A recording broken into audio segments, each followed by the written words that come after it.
ये घटना 2015 के नवंबर महीने की है, जब सर्दियों की शुरुआत हो रही थी। कहानी है समीर की, जो पुणे महाराष्ट्र के पास एक छोटे से कस्बे जुनार में टैक्सी चलाता था। समीर करीब 30 साल का मेहनती लड़का था, जिसकी अपनी छोटी सी फैमिली थी, पत्नी और एक प्यारी सी बेटी। रात में काम करना उसकी मजबूरी थी, क्योंकि दिन भर की कमाई परिवार के खर्चों के लिए काफी नहीं होती थी। उस रात समीर चुनार के मेन बस स्टैंड पर अपनी वैन में बैठा हुआ था। आखिरी सवारी का इंतजार कर रहा था वो। रात के 35 बज चुके थे और ठंड काफी बढ़ गई थी। बस स्टैंड अब लगभग सुनसान हो चुका था। समीर ने सोचा कि अब घर लौट जाना चाहिए। तभी बस स्टैंड के अंधेरे कोने से एक आदमी बाहर निकला। वो देखने में बहुत मामूली था। करीब 50 से 55 साल का सफेद कुर्ता पायजामा और सिर पर एक टोपी। उसका चेहरा इतना उदास था कि समीर को एक पल के लिए दया आ गई। उस आदमी ने समीर की वैन को रुकने का इशारा किया। समीर ने गाड़ी रोकी। जैसे ही वो आदमी पिछली सीट पर बैठा, समीर को एक अजीब सी ठंडक महसूस हुई, जैसे पुरानी मिट्टी और बासी फूलों की मिलीजुली गंध के साथ हो। कहां जाना है बाबूजी? समीर ने पूछा। उस आदमी ने धीमे, लगभग फुसफुसाहट वाली आवाज में कहा, मुझे आगे छोड़ दो, बस 101 किमी तक ही ले चलो। समीर ने तुरंत जवाब दिया, 101 किमी? यहां से 101 किमी पर तो शिरडी पड़ता है। क्या आपको शिरडी जाना है? यात्री ने ना तो हक कहा और ना ही ना। उसने सिर्फ इतना कहा, वहां पहुंचकर मैं तुम्हें बता दूंगा। चिंता मत करो, तुम्हें पूरा किराया मिलेगा, बस चलो। समीर थोड़ा हिचकिचाया। इतनी रात को शिरडी का रास्ता सुनसान होता था और ये यात्री बहुत अजीब लग रहा था, लेकिन पैसों की जरूरत ने उसे हां कहने पर मजबूर कर दिया। ठीक है बाबूजी, समीर ने कहा और मीटर ऑन कर दिया। वैन चल पड़ी। जुनार से शिरडी का रास्ता सुनसान और घुमावदार है। जैसे ही वो शहर की सीमा से बाहर निकले, सड़कों पर घना अंधेरा छा गया। समीर ने पीछे मुड़कर यात्री को देखने की कोशिश की, लेकिन अंधेरे में उसका चेहरा साफ दिखाई नहीं दे रहा था। वो यात्री पूरी तरह से खामोश बैठा था। उसने रास्ते में एक भी शब्द नहीं कहा। करीब आधे घंटे बाद समीर को लगा कि उसे थोड़ी बात करनी चाहिए। बाबूजी, आप कहां जा रहे हैं इतनी रात को और यहां क्या कर रहे थे? पीछे से कोई जवाब नहीं आया। समीर ने फिर पूछा, बाबूजी सब ठीक तो है ना? इस बार यात्री की आवाज आई, जो अब पहले से भी ज्यादा धीमे थे। चलो बस चलते रहो। समीर को अजीब लगा। उसने सोचा कि शायद यात्री बीमार है या किसी परेशानी में है। उसने आवाज तेज की और रेडियो ऑन किया।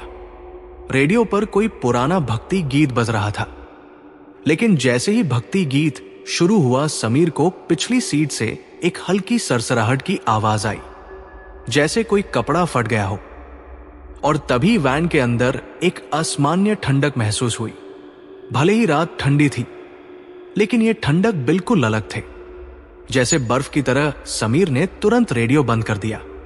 ठंडक धीरे धीरे कम हुई, लेकिन समीर के रोंगटे खड़े हो चुके थे। उसने सोचा कि यह सब उसका वहम है। उसने अपनी नजर सड़क पर टिकाई और तेज स्पीड में गाड़ी चलाने लगा, ताकि जल्द से जल्द ये 101 किमी की दूरी तय हो जाए। समय बीतता गया। समीर ने घड़ी में देखा, करीब रात के 2 बज चुके थे। वो यात्री अभी भी खामोश था। समीर ने एक मोड़ लिया और सामने की सड़क पर अपनी हेडलाइट की रोशनी डाली। सामने 1 मील का पत्थर था, जिस पर मराठी में लिखा था, शिरडी 10 किमी। समीर ने राहत की सांस ली और पीछे मुड़कर यात्री से पूछा, बाबूजी, शिरडी बस 10 किमी दूर है, क्या आपको मंदिर के पास छोड़ना है? कोई जवाब नहीं आया। समीर ने फिर पूछा, बाबूजी? अभी भी कोई जवाब नहीं। समीर को गुस्सा आने लगा। उसने गाड़ी धीमी की और फिर जोर से बोला, बाबूजी, आपका स्टेशन आने वाला है, अब तो कुछ बोलिए। अचानक समीर को लगा कि पिछली सीट से कोई आवाज नहीं आ रही है। अजीब सी खामोशी थी। समीर ने अपनी टॉर्च उठाई और पिछली सीट की तरफ घुमाया। पिछली सीट पूरी तरह से खाली थे। समीर का दिल एक पल के लिए धड़कना भूल गया। उसने ब्रेक लगाया, जिससे टायर जोर से जमीन पर घिसे। उसकी वैन सड़क के बीचों बीच रुक गई। उसने टॉर्च की रोशनी पूरी वैन में घुमाई। आगे की सीट, पीछे की सीट, दरवाजे, यात्री कहीं नहीं था। यह कैसे हो सकता है? समीर ने खुद से फुसफुसाते हुए कहा। उसने दरवाजा खोला और डर के मारे बाहर निकल आया। वो सड़क पर खड़ा था।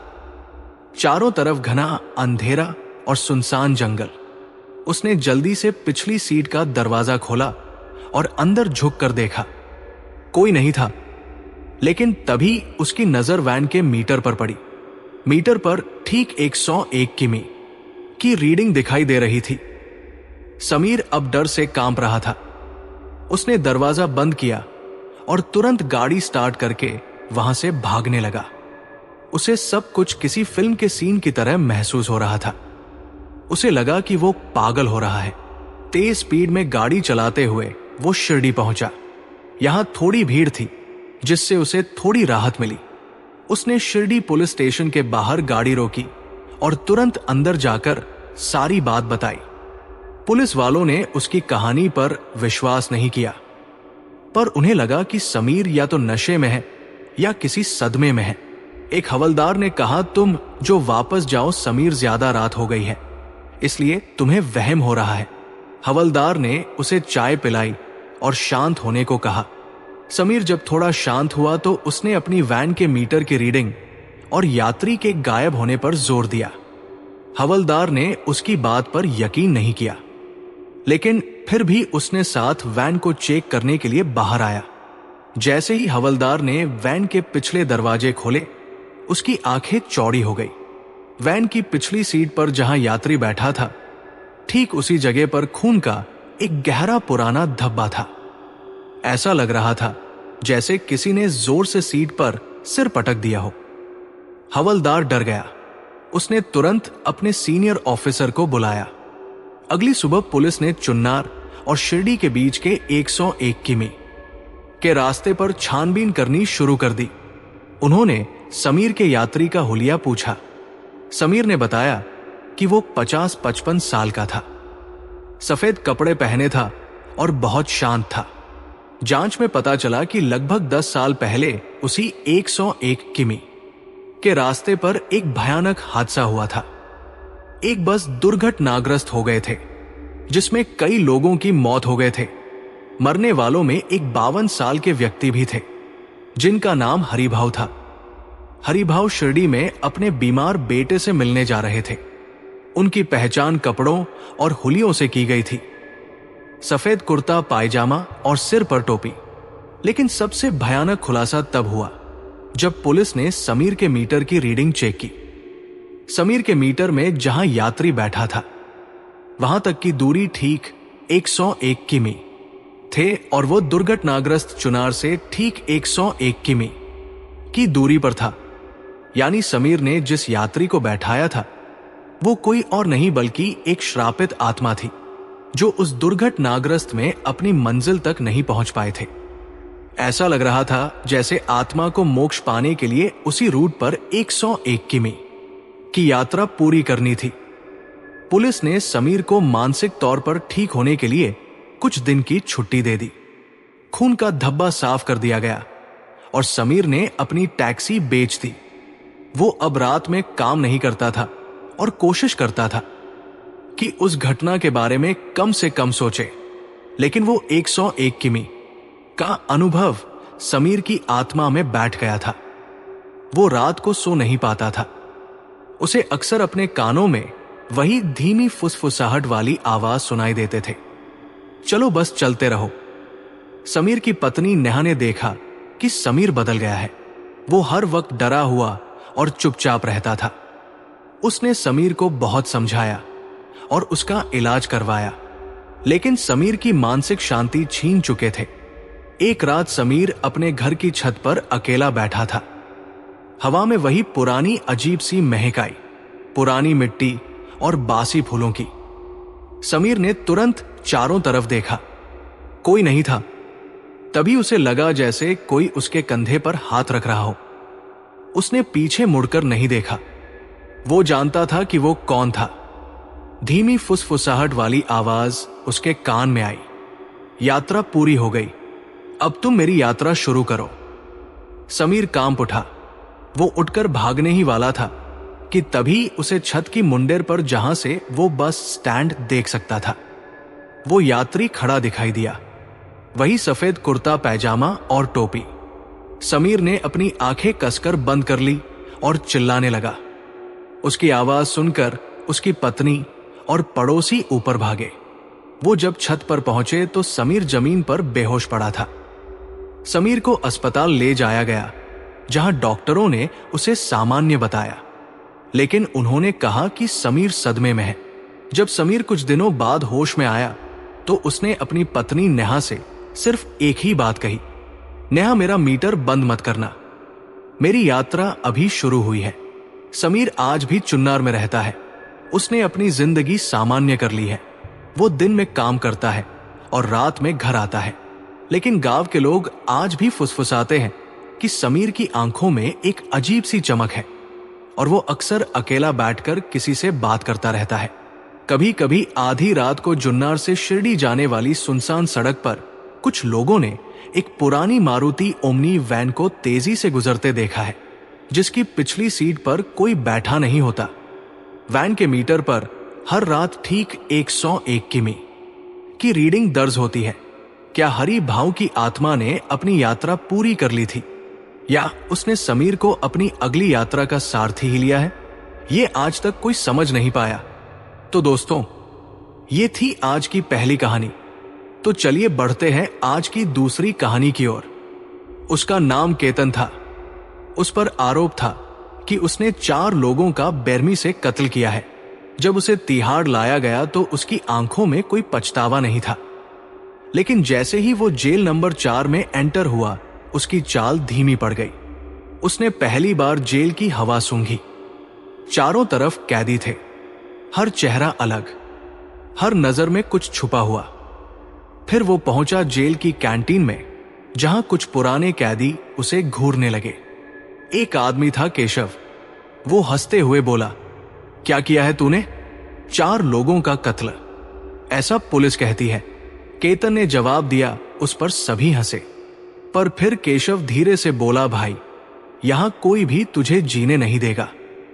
यहां कोई भी भरोसे लायक नहीं है। यहां हर कोई अकेले में रहना पसंद करता है। खुद पर रह, वरना तुझे मार डालेगा कोई। केतन ने बात तो मान ली, लेकिन असली डर उसे तब लगा जब उसे बताया गया कि उसे सेल नंबर 205 में रखा गया है। सब एकदम चुप हो गए। पीछे से फिर वही आवाज आई केशव की, सेल नंबर 205 है, बस अब तो तेरी फांसी तय है भाई। शाम के करीब 5 बजे केतन को उसके सेल तक ले जाया गया। जेल नंबर 4 वैसे भी एक डार्क डरावनी जगह थी। एकदम पत्थर की दीवारें, कोई रोशनी नहीं। 1993 में तो और भी बुरा हाल था। जैसे ही वो सेल में पहुंचा, उसने देखा सामने एक पत्थर का बिस्तर और उस पर कोई बैठा था। नाम क्या है तेरा? अंधेरे में से आवाज आई। केतन और आपका जुनैद। जुनैद ने धीमे धीमे उसे बताया, आधी रात को आंखें मत खोलना। जो भी हो, किसी आवाज के पीछे मत जाना। कोई छुए तो घबराना मत। जो हो रहा है सह लेना, बस आंखें मत खोलना। केतन थोड़ा घबरा गया, लेकिन कुछ समझ नहीं आया उसे। रात हुई, खाना खाया। दोनों अपने अपने बिस्तर पर लेट गए। आधी रात केतन की नींद खुली। वो पानी पीने उठा। देखा जुनैद अपने बिस्तर पर नहीं था। डर लगा। सलाखों की तरफ गया तो देखा दरवाजा खुला था, जेल का दरवाजा। उसने सांस लेने में दिक्कत होने लगी।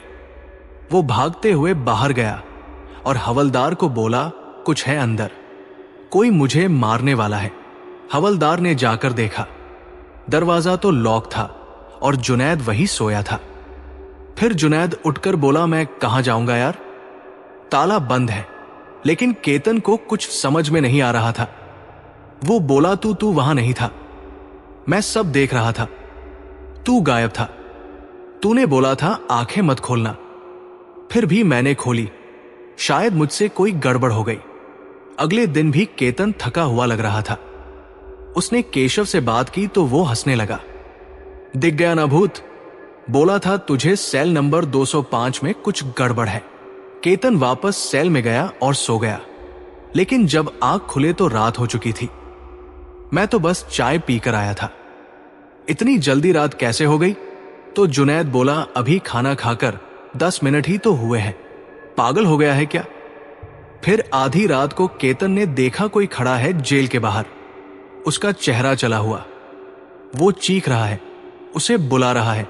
वो डर के मारे कंबल में घुस गया, चिल्लाने लगा। और यही सिलसिला रात भर चलता रहा। कभी हंसना, कभी चिल्लाना, कभी पागलों जैसी बातें। अगली सुबह जब हवलदार आया तो केतन की लाश पड़ी थी। जुनैद करवट लेकर फिर से सो गया, जैसे उसे पहले से ही पता हो कि यही होना था। असल बात यह थी कि जुनैद कोई नया कैदी नहीं था। वो सालों से जेल नंबर 4 में था। उस पर अपने ही परिवार की हत्या का आरोप था और जुनैद को था एक खतरनाक मानसिक बीमारी, स्केचुएट पर्सनालिटी डिसऑर्डर। उसे अकेलापन पसंद था, इंसानों से नफरत थे और वो बहुत चालाक था। उसने केतन को डर के झांसे में लिया। उसे रात को खाना दिया जिसमें उसने मिला दिया था एक खतरनाक ट्रक डीएमटी। डीएमटी एक ऐसा ट्रक है जो इंसानों को भ्रम में डाल देता है। 30 से 40 मिनट के ट्रिप में ऐसा लगता है जैसे दिन बीत गए हो। डर, दर्द, भूतिया आवाजें सब असली लगते हैं। केतन उस डर में फंस गया। धीरे धीरे उसकी हालत बिगड़ती गई और फिर उसने दम तोड़ दिया।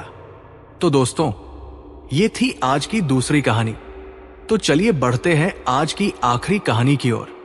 आवाज श्यामलाल के ठीक सामने से ही आ रहे थे।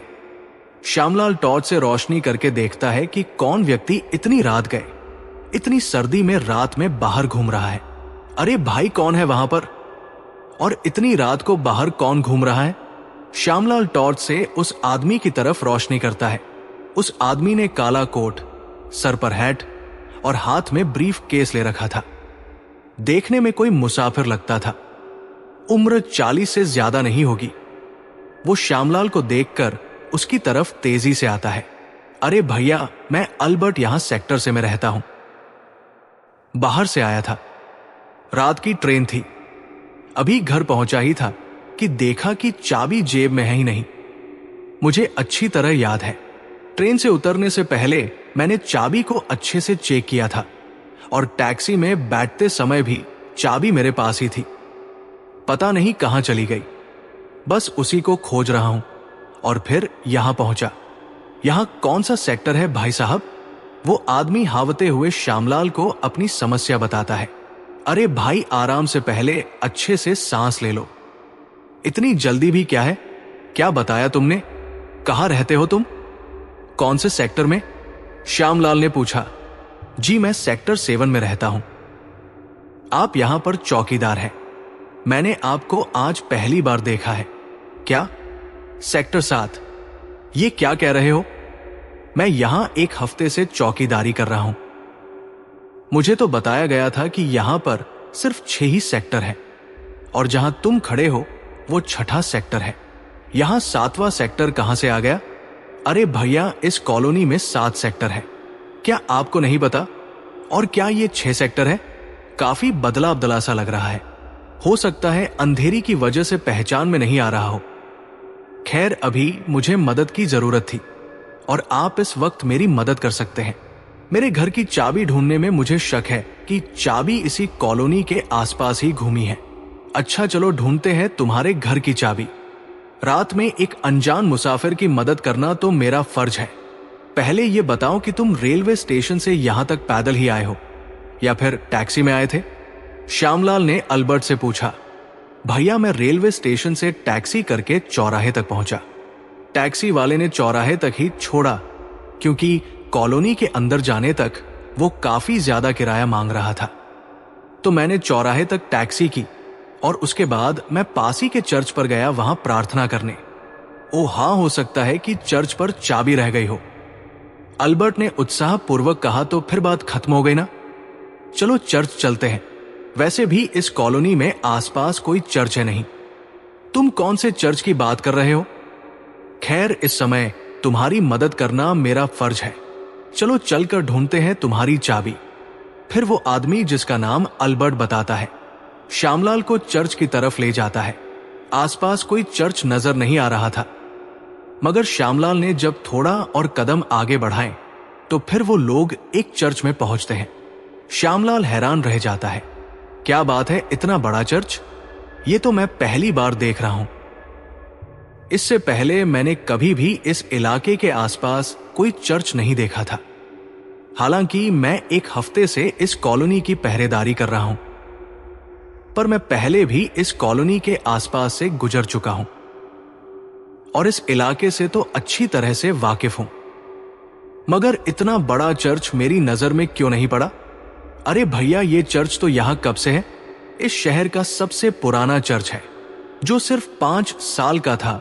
मैं तभी इस चर्च का बना था। पहले पहले ये चर्च इतना बड़ा नहीं था, लेकिन फिर इसको बाद में बड़ा बनाया गया। श्यामलाल काफी आश्चर्य हो जाता है। उसे समझ नहीं आ रहा था कि आखिर ये सब हो क्या रहा है। तभी उन दोनों को वहां पर उनकी चाबी भी मिल गई। अल्बर्ट और श्यामलाल वापस चर्च से बाहर निकले। अल्बर्ट ने उसे बताया कि वो रूम नंबर 13 में रहता है, सेक्टर से रूम नंबर 13। अल्बर्ट ने श्यामलाल को उसके घर चलने को कहा। उसने कहा कि वो उसे कॉफी बनाकर पिलाएगा। श्यामलाल ने बहुत मना किया, मगर अल्बर्ट माना ही नहीं। वो कह रहा था कि श्यामलाल ने उसकी मदद की है, वो इतना तो उसके लिए कर ही सकता है। श्यामलाल के बहुत मना करने के बावजूद भी जब अल्बर्ट नहीं माना तो फिर वो दोनों अल्बर्ट के कमरे की ओर चल दिए हैं। अल्बर्ट चलते चलते अपने घर में पहुंचा। श्यामलाल ये देखकर हैरान था कि वो सेक्टर 7 में खड़ा था और वहीं पर अल्बर्ट का घर भी था। अल्बर्ट श्यामलाल को अंदर बुलाता है और फिर उन्हें कॉफी बनाकर पिलाता है। कॉफी पीकर श्यामलाल वहां से निकल पड़ते हैं और फिर अपने काम पर लग जाते हैं। ड्यूटी खत्म करने के बाद सुबह वापस वो अपने घर आते हैं और फिर अगले दिन ड्यूटी जब पहुंचते हैं तो फिर वहां के लोगों से अल्बर्ट के बारे में कहते हैं। एक आदमी था अल्बर्ट, पिछली रात मिला था, बड़ा अच्छा आदमी था। उसकी चाबी खो गई थी। सेक्टर 7 में ही रहता है और आप लोगों ने तो कहा था कि 6 ही सेक्टर हैं, मगर यहां तो 7 सेक्टर है ना। तो इस पर वहां के लोगों ने कहा, क्या 7 सेक्टर? नहीं, यहां पर 6 ही सेक्टर हैं। कहीं तुम उस अल्बर्ट की बात तो नहीं कर रहे जो कोट पहने हुए था और फिर टोपी भी लगाए हुए था? वो तुम्हें चर्च में लेकर गया होगा। इस पर श्यामलाल ने कहा, हाँ, पर आपको कैसे पता चला? जिस पर वहां के लोगों ने कहा, दरअसल अल्बर्ट यहां पर बहुत पहले रहा करता था, जब यहां पर 7 सेक्टर हुआ करते थे। 7वें सेक्टर पर उसका घर था। अल्बर्ट बहुत अच्छा आदमी था, मगर एक दिन एक हादसे में अल्बर्ट मारा गया अपने ही घर में। कहते हैं कि उस दिन के बाद से यहां पर अल्बर्ट की आत्मा भटकती रहती है, मगर वो कभी किसी को नुकसान नहीं पहुंचाती। वो हमेशा नए लोगों को मिलती है और फिर उनसे बातचीत करती है और फिर दोबारा उन्हें कभी नहीं मिलती। ये सुनकर तो श्यामलाल के पैरों तले जमीन ही खिसक गई। उसे पता नहीं चल रहा था कि आखिर वो अल्बर्ट सच में था या फिर कोई आत्मा। तो दोस्तों, ये थी आज की कहानियां। अगर आपको ये कहानियां पसंद आई हो तो वीडियो को लाइक और चैनल को सब्सक्राइब करना ना भूलें। तो मैं आपका दोस्त आर्यन जल्द ही मिलूंगा आपसे ऐसी ही नई कहानियों के साथ। तब तक के लिए अपना ख्याल रखें।